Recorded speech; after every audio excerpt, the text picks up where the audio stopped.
प्रथमं साईनाथाय, द्वितीयं द्वारकामायिने, तृतीयं तीर्थराजाय, चतुर्थं भक्तवत्सले, पंचमं परमात्माय, षष्ठमं च शिरडीवासिने, सप्तमं सद्गुरुनाथाय, अष्टमं अनाथनाथवे, नवमं निराडम्बराय, दशमं दत्तावतारिणे। एतानि दशनामानि తాకట్టులో ఉన్న బంగారాన్ని విడిపించి ఆ రోజు ఆన్లైన్ రేటుకే మేము కొంటాం. Sharma gold company. त्रिसन्ध्यं यः पठेन्नरः सर्वकष्टभयान्मुक्तो साईनाथ गुरुकृपः। ॐ शान्ति शान्ति शान्तिः। इति श्री साईनाथ कष्टनिवारण स्तोत्रं सम्पूर्णम्। प्रथमं साईनाथाय, द्वितीयं द्वारकामायिने, तृतीयं तीर्थराजाय, चतुर्थं भक्तवत्सले, पंचमं परमात्माय, षष्ठमं च शिरडीवासिने, सप्तमं सद्गुरुनाथाय, अष्टमं अनाथनाथवे, नवमं निराडम्बराय, दशमं दत्तावतारिणे। एतानि दशनामानि त्रिसन्ध्यं यः पठेन्नरः सर्वकष्टभयान्मुक्तो साईनाथ गुरुकृपः। ॐ शान्ति शान्ति शान्तिः। इति श्री साईनाथ कष्टनिवारण स्तोत्रं सम्पूर्णम्।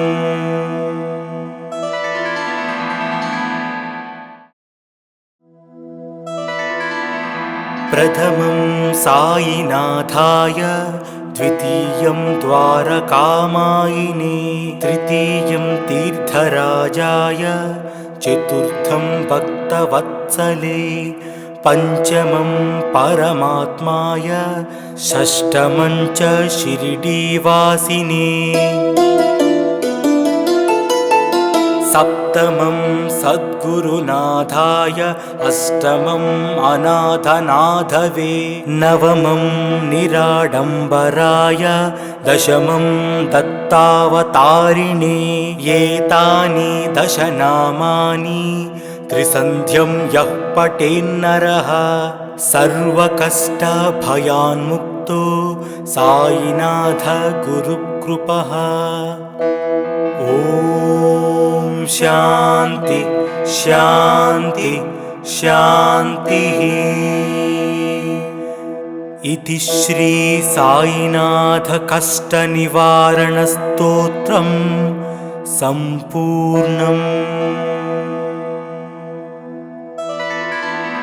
प्रथमं साईनाथाय, द्वितीयं द्वारकामायिने, तृतीयं तीर्थराजाय, चतुर्थं भक्तवत्सले, पंचमं परमात्माय, षष्ठमं च शिरडीवासिने, सप्तमं सद्गुरुनाथाय, अष्टमं अनाथनाथवे, नवमं निराडम्बराय, दशमं दत्तावतारिणे। एतानि दशनामानि त्रिसन्ध्यं यः पठेन्नरः सर्वकष्टभयान्मुक्तो साईनाथ गुरुकृपः। ॐ शान्ति शान्ति शान्तिः।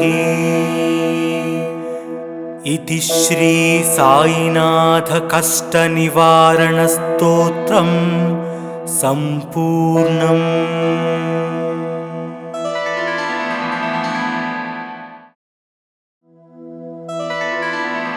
प्रथमं साईनाथाय, द्वितीयं द्वारकामायिने, तृतीयं तीर्थराजाय, चतुर्थं भक्तवत्सले, पञ्चमं परमात्माय, षष्ठमं च शिरडीवासिने,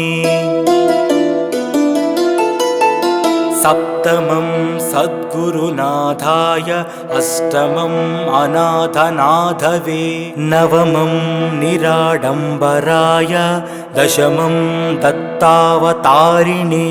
एतानि दशनामानि त्रिसन्ध्यं यः पठेन्नरः सर्वकष्टभयान्मुक्तो साईनाथ गुरुकृपः। ॐ शान्ति शान्ति शान्तिः। इति श्री साईनाथ कष्टनिवारणस्तोत्रम् सम्पूर्णम्। प्रथमं साईनाथाय, द्वितीयं द्वारकामायिने, तृतीयं तीर्थराजाय, चतुर्थं भक्तवत्सले, पञ्चमं परमात्माय, षष्ठमं च शिरडीवासिने, सप्तमं सद्गुरुनाथाय, अष्टमं अनाथनाथवे, नवमं निराडम्बराय, दशमं दत्तावतारिणे। एतानि दशनामानि त्रिसन्ध्यं यः पठेन्नरः सर्वकष्टभयान्मुक्तो साईनाथ गुरुकृपः। ॐ शान्ति शान्ति शान्तिः। इति श्री साईनाथ कष्टनिवारणस्तोत्रम् सम्पूर्णम्।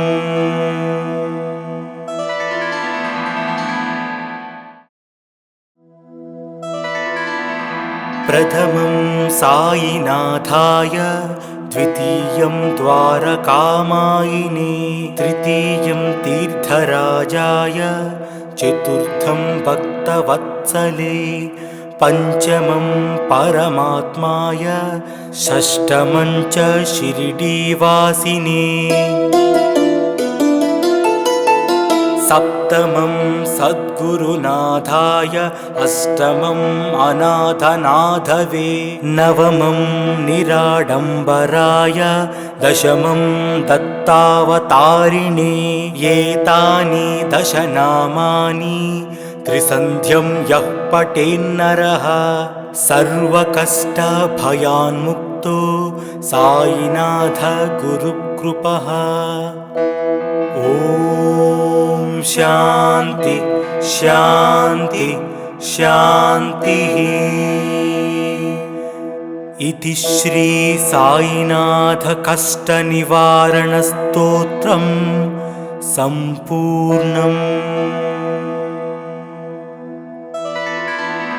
प्रथमं साईनाथाय, द्वितीयं द्वारकामायिने, तृतीयं तीर्थराजाय, चतुर्थं भक्तवत्सले, पञ्चमं परमात्माय, षष्ठमं च शिरडीवासिने,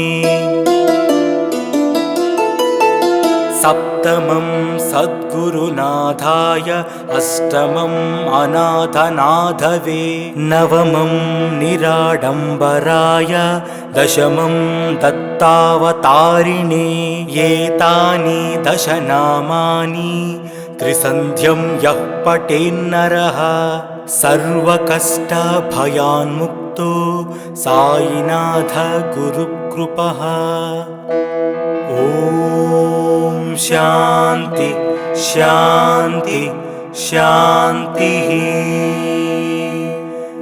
इति श्री साईनाथ कष्टनिवारणस्तोत्रम् सम्पूर्णम्।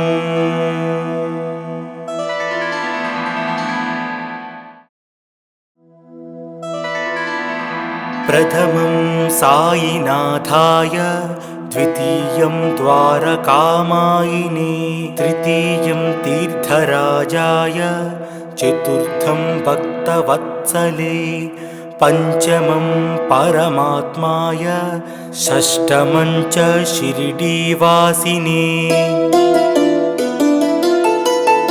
सप्तमं सद्गुरुनाथाय, अष्टमं अनाथनाथवे, नवमं निराडम्बराय, दशमं दत्तावतारिणे। एतानि दश नामानि त्रिसन्ध्यं यः पठेन्नरः सर्वकष्टभयान्मुक्तो साईनाथ गुरुकृपः। ॐ शान्ति शान्ति शान्तिः। इति श्री साईनाथ कष्टनिवारणस्तोत्रम् सम्पूर्णम्। प्रथमं साईनाथाय, द्वितीयं द्वारकामायिने, तृतीयं तीर्थराजाय, चतुर्थं भक्तवत्सले, पंचमं परमात्माय, षष्ठमं च शिरडीवासिने, सप्तमं सद्गुरुनाथाय, अष्टमं अनाथनाथवे, नवमं निराडम्बराय, दशमं दत्तावतारिणे। एतानि दश नामानि त्रिसन्ध्यं यः पठेन्नरः सर्वकष्टभयान्मुक्तो साईनाथ गुरुकृपः। ॐ शान्ति शान्ति शान्तिः।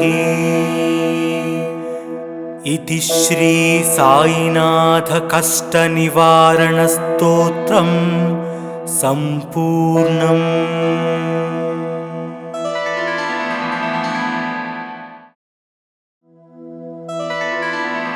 प्रथमं साईनाथाय, द्वितीयं द्वारकामायिने, तृतीयं तीर्थराजाय, चतुर्थं भक्तवत्सले, पंचमं परमात्माय, षष्ठमं च शिरडीवासिने, सप्तमं सद्गुरुनाथाय, अष्टमं अनाथनाथवे, नवमं निराडम्बराय, दशमं दत्तावतारिणे। एतानि दश नामानि त्रिसन्ध्यं यः पठेन्नरः सर्वकष्टभयान्मुक्तो साईनाथ गुरुकृपः। ॐ शान्ति शान्ति शान्तिः। इति श्री साईनाथ कष्टनिवारणस्तोत्रम् सम्पूर्णम्। प्रथमं साईनाथाय, द्वितीयं द्वारकामायिने, तृतीयं तीर्थराजाय, चतुर्थं भक्तवत्सले, पंचमं परमात्माय, षष्ठमं च शिरडीवासिने, सप्तमं सद्गुरुनाथाय, अष्टमं अनाथनाथवे, नवमं निराडम्बराय, दशमं दत्तावतारिणे। एतानि दश नामानि त्रिसन्ध्यं यः पठेन्नरः सर्वकष्टभयान्मुक्तो साईनाथ गुरुकृपः। ॐ शान्ति शान्ति शान्तिः। इति श्री साईनाथ कष्टनिवारणस्तोत्रम् सम्पूर्णम्।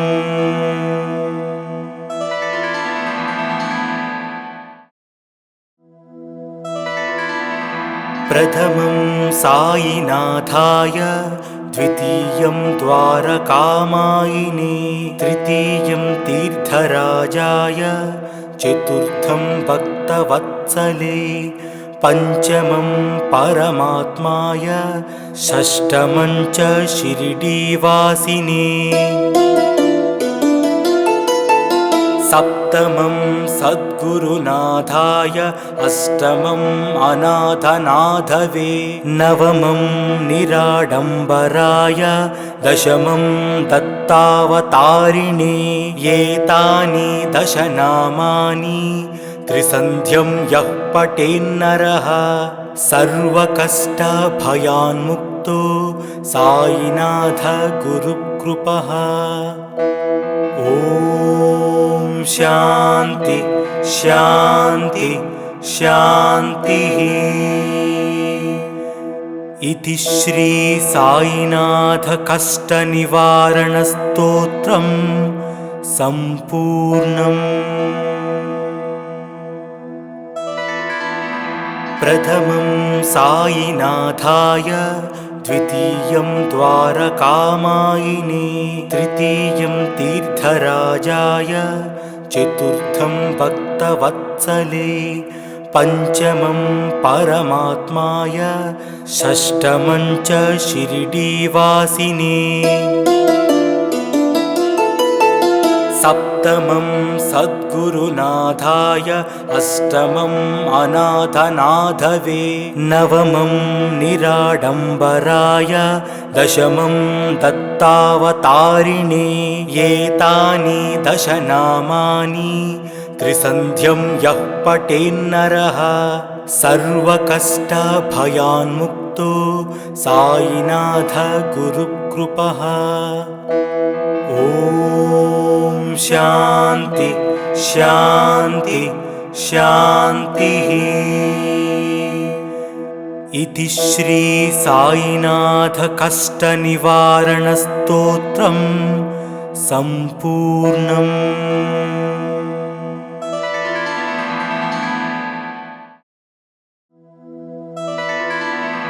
प्रथमं साईनाथाय, द्वितीयं द्वारकामायिने, तृतीयं तीर्थराजाय, चतुर्थं भक्तवत्सले, पञ्चमं परमात्माय, षष्ठमं च शिरडीवासिने, सप्तमं सद्गुरुनाथाय, अष्टमं अनाथनाथवे, नवमं निराडम्बराय, दशमं दत्तावतारिणे। एतानि दशनामानि त्रिसन्ध्यं यः पठेन्नरः सर्वकष्टभयान्मुक्तो साईनाथ गुरुकृपः। ॐ शान्ति शान्ति शान्तिः। इति श्री साईनाथ कष्टनिवारणस्तोत्रम् सम्पूर्णम्। प्रथमं साईनाथाय, द्वितीयं द्वारकामायिने, तृतीयं तीर्थराजाय, चतुर्थं भक्तवत्सले, पञ्चमं परमात्माय, षष्ठमं च शिरडीवासिने, सप्तमं सद्गुरुनाथाय, अष्टमं अनाथनाथवे, नवमं निराडम्बराय, दशमं दत्तावतारिणे। एतानि दशनामानि त्रिसन्ध्यं यः पठेन्नरः सर्वकष्टभयान्मुक्तो साईनाथ गुरुकृपः। ॐ शान्ति शान्ति शान्तिः। इति श्री साईनाथ कष्ट निवारण स्तोत्रम् सम्पूर्णम्।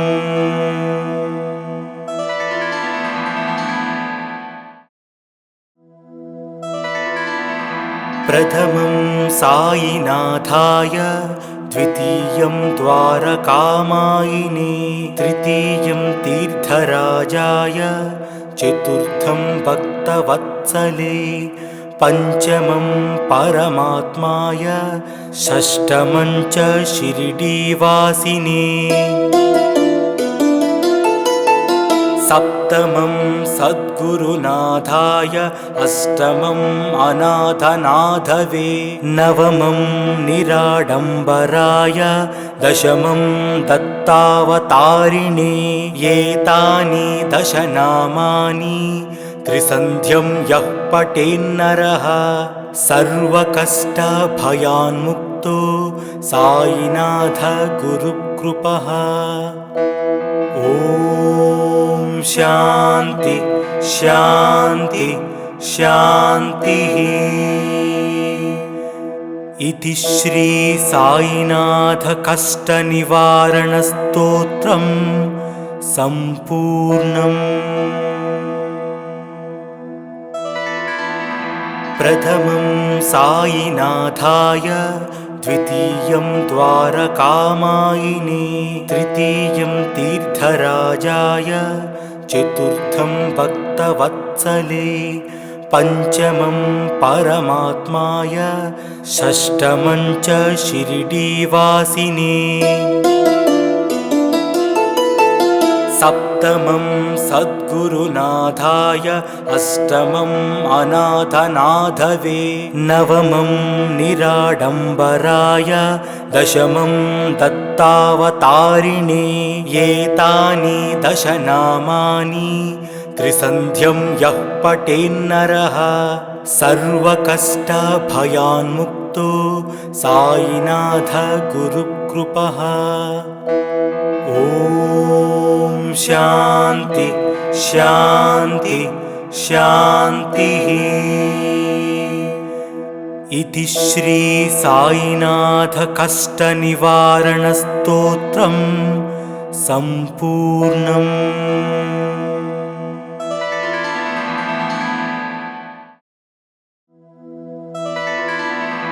प्रथमं साईनाथाय, द्वितीयं द्वारकामायिने, तृतीयं तीर्थराजाय, चतुर्थं भक्तवत्सले, पंचमं परमात्माय, षष्ठमं च शिरडीवासिने,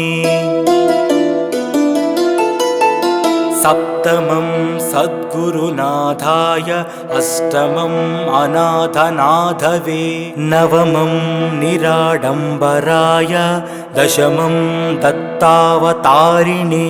एतानि दश नामानि त्रिसन्ध्यं यः पठेन्नरः सर्वकष्टभयान्मुक्तो साईनाथ गुरुकृपः। ॐ शान्ति शान्ति शान्तिः। इति श्री साईनाथ कष्ट निवारण स्तोत्रम् सम्पूर्णम्।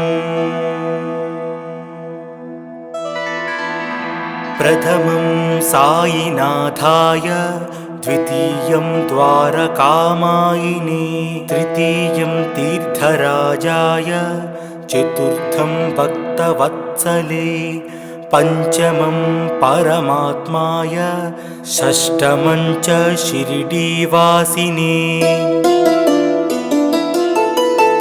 सप्तमं सद्गुरुनाथाय, अष्टमं अनाथनाथवे, नवमं निराडम्बराय, दशमं दत्तावतारिणे।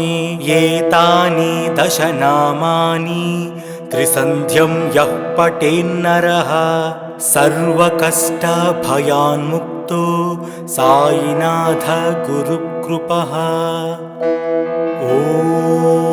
ॐ शान्ति शान्ति शान्तिः। इति श्री साईनाथ कष्टनिवारणस्तोत्रं सम्पूर्णम्।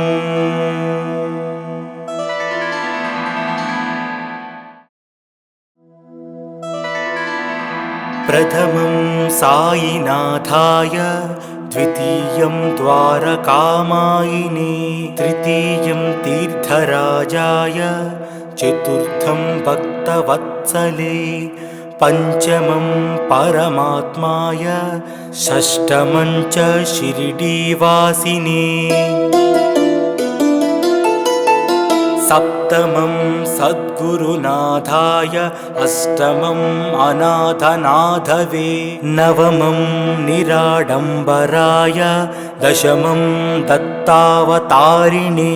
एतानि दशनामानि त्रिसन्ध्यं यः पठेन्नरः सर्वकष्टभयान्मुक्तो साईनाथ गुरुकृपः।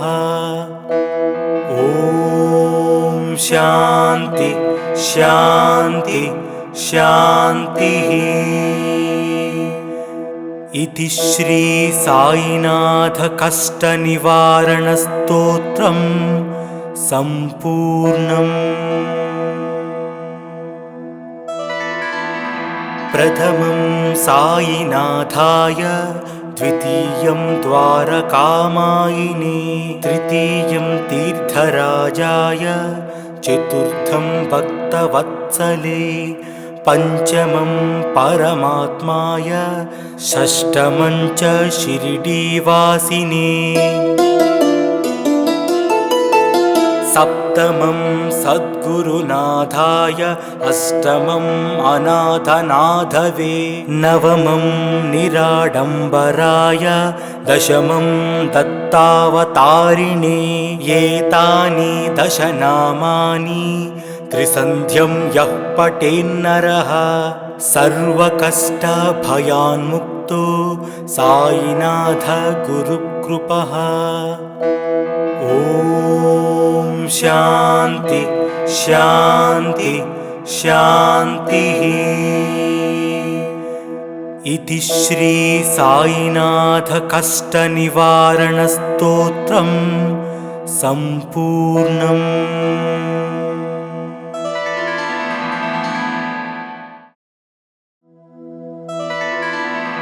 प्रथमं साईनाथाय, द्वितीयं द्वारकामायिने, तृतीयं तीर्थराजाय, चतुर्थं भक्तवत्सले, पंचमं परमात्माय, षष्ठमं च शिरडीवासिने,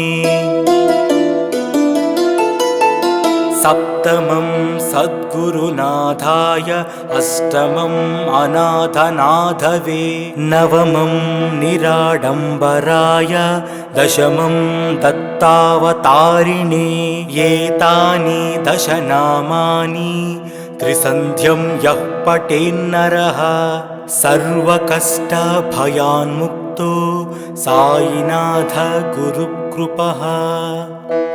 ॐ शान्ति शान्ति शान्तिः। इति श्री साईनाथ कष्टनिवारणस्तोत्रं सम्पूर्णम्। प्रथमं साईनाथाय, द्वितीयं द्वारकामायिने, तृतीयं तीर्थराजाय, चतुर्थं भक्तवत्सले, पंचमं परमात्माय, षष्ठमं च शिरडीवासिने,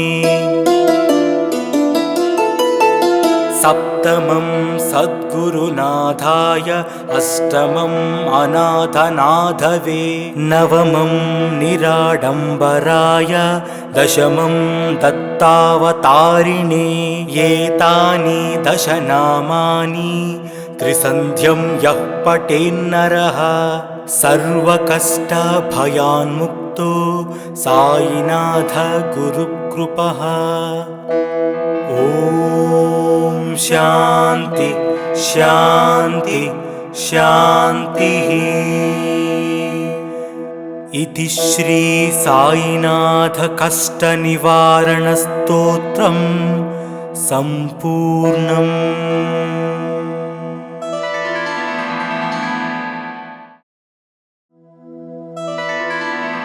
प्रथमं साईनाथाय, द्वितीयं द्वारकामायिने, तृतीयं तीर्थराजाय, चतुर्थं भक्तवत्सले, पंचमं परमात्माय, षष्ठमं च शिरडीवासिने,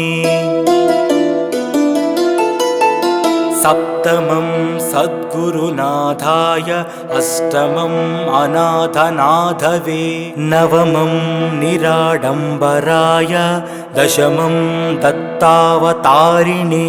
एतानि दश नामानि त्रिसन्ध्यं यः पठेन्नरः सर्वकष्टभयान्मुक्तो साईनाथ गुरुकृपः। ॐ शान्ति शान्ति शान्तिः। इति श्री साईनाथ कष्ट निवारण स्तोत्रम् सम्पूर्णम्। प्रथमं साईनाथाय, द्वितीयं द्वारकामायिने, तृतीयं तीर्थराजाय, चतुर्थं भक्तवत्सले, पंचमं परमात्माय, षष्ठमं च शिरडीवासिने, सप्तमं सद्गुरुनाथाय, अष्टमं अनाथनाथवे, नवमं निराडम्बराय, दशमं दत्तावतारिणे। एतानि दश नामानि त्रिसन्ध्यं यः पठेन्नरः सर्वकष्टभयान्मुक्तो साईनाथ गुरुकृपः।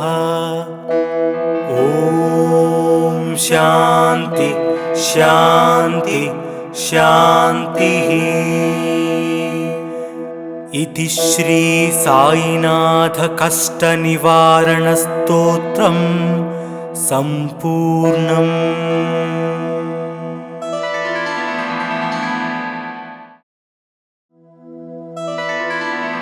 प्रथमं साईनाथाय, द्वितीयं द्वारकामायिने, तृतीयं तीर्थराजाय, चतुर्थं भक्तवत्सले, पंचमं परमात्माय, षष्ठमं च शिरडीवासिने,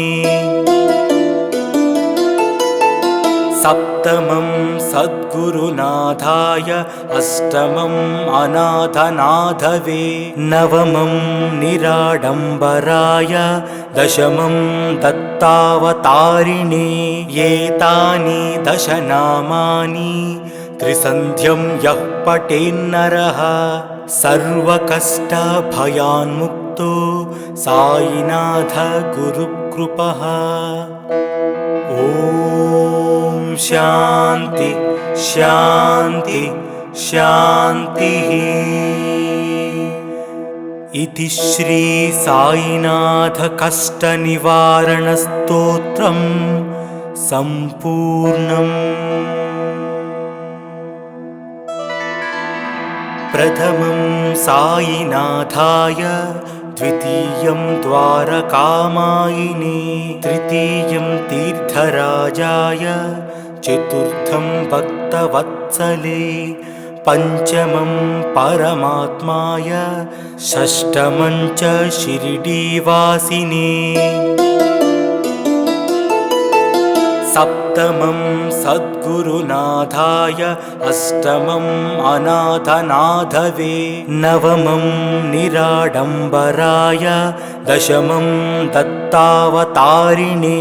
एतानि दश नामानि त्रिसन्ध्यं यः पठेन्नरः सर्वकष्टभयान्मुक्तो साईनाथ गुरुकृपः।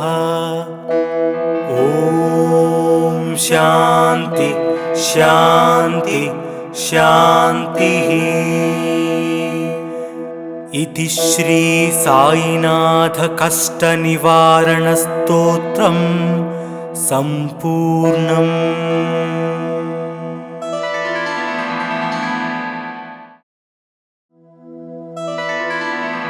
प्रथमं साईनाथाय, द्वितीयं द्वारकामायिने, तृतीयं तीर्थराजाय, चतुर्थं भक्तवत्सले, पंचमं परमात्माय, षष्ठमं च शिरडीवासिने,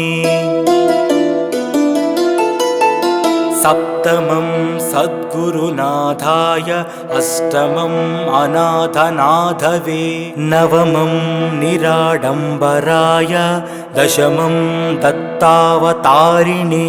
एतानि दश नामानि त्रिसन्ध्यं यः पठेन्नरः सर्वकष्टभयान्मुक्तो साईनाथ गुरुकृपः।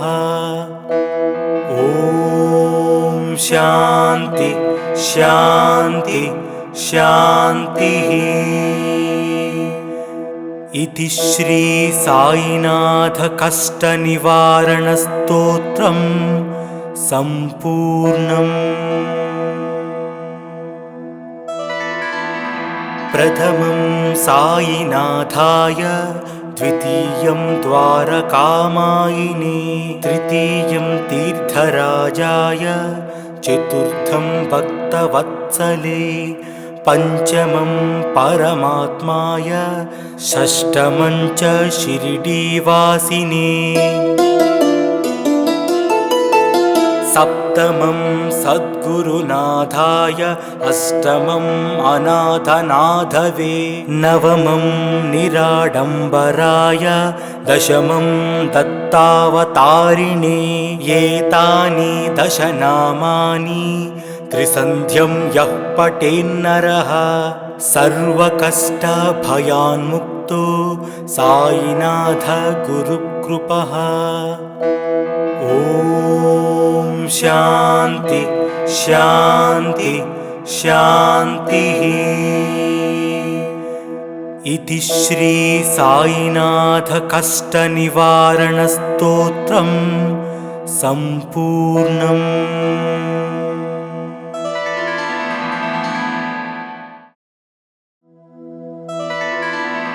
प्रथमं साईनाथाय, द्वितीयं द्वारकामायिने, तृतीयं तीर्थराजाय, चतुर्थं भक्तवत्सले, पंचमं परमात्माय, षष्ठमं च शिरडीवासिने, सप्तमं सद्गुरुनाथाय, अष्टमं अनाथनाथवे, नवमं निराडम्बराय, दशमं दत्तावतारिणे। एतानि दश नामानि त्रिसन्ध्यं यः पठेन्नरः सर्वकष्टभयान्मुक्तो साईनाथ गुरुकृपः। ॐ शान्ति शान्ति शान्तिः। इति श्री साईनाथ कष्टनिवारणस्तोत्रं सम्पूर्णम्। प्रथमं साईनाथाय, द्वितीयं द्वारकामायिने, तृतीयं तीर्थराजाय, चतुर्थं भक्तवत्सले, पंचमं परमात्माय, षष्ठमं च शिरडीवासिने, सप्तमं सद्गुरुनाथाय अष्टमं अनाथनाथवे नवमं निराडम्बराय दशमं दत्तावतारिणे एतानि दशनामानि त्रिसन्ध्यं यः पठेन्नरः सर्वकष्टभयान्मुक्तो साईनाथ गुरुकृपः। ॐ शान्ति शान्ति शान्तिः। इति श्री साईनाथ कष्टनिवारणस्तोत्रम् सम्पूर्णम्।